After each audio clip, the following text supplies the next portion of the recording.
ஏந்து வெளில போடா. வெள்ளை வேட்டி பக்கத்து வீட்டு ஆட்டின்னு படம் பேரை சொல்லும் போதே நினைச்சேன் ஏதோ கரும்பு பூச்ச கதையை சொல்ல போறான்னு. மைண்டியே அப்செட் ஆகிட்டான். சார், ஆ, டீ அங்கே வச்சுட்டு போப்பா. சார், நான் கதை சொல்ல வந்துக்கிறேன் சார். சொல்லுப்பா. யாரை ஹீரோவை நடிக்க வைக்கலான்னு ஏதாவது ஐடியா? நானே பண்ணிடலான்னு இருக்கேன் சார். அதானே பார்த்தேன். இப்பெல்லாம் எங்க ஹீரோ நடிக்கிறாங்க, டைரக்டரே நெக்ஸ்ட் போயிடுறாங்க. படம் ஆரம்பத்திலே ஒரு ஃபைட் சீன் சார், அதுல தான் sir hero entry. You mean உங்க என்ட்ரி? ஆமா சார். ஹீரோ வச்சிட்டாங்க.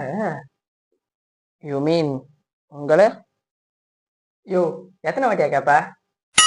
சரிப்பா சொல்லுப்பா. இங்க ஒரு பாட்டு சார். பாட்டா? எதுக்குப்பா சம்மந்தமே இல்லாம பாட்டு? ஹீரோக்கு என்ன பாச்சு? அதான் சஸ்பென்ஸ். சஸ்பென்ஸ் மேல சொல்லுப்பா. பாட்டு முடிஞ்சதும் வில்லன் கேங் ஹீரோயினை தெத்தின்னு போறாங்க சார். யோ, வில்லன் எங்கேருந்து அவன் தான்? ஆ, வீட்டுல இருந்தவன் தான். யோ, விளையாடாத. அதான் சஸ்பென்ஸ். ஹீரோயினை கொண்டுட்டாங்க சார்.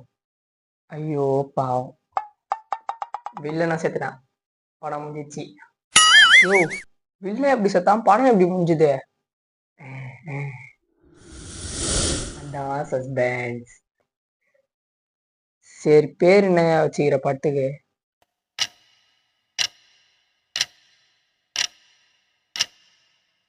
அதான் சஸ்பென்ஸ். ஒரு நிமிஷம்ப்பா.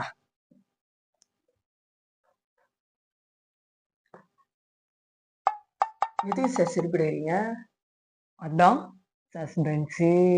அருமைடா, அதெல்லாம் ஜம்முன்னு விளக்கு வச்சு விட்டு போயிட்டு போ.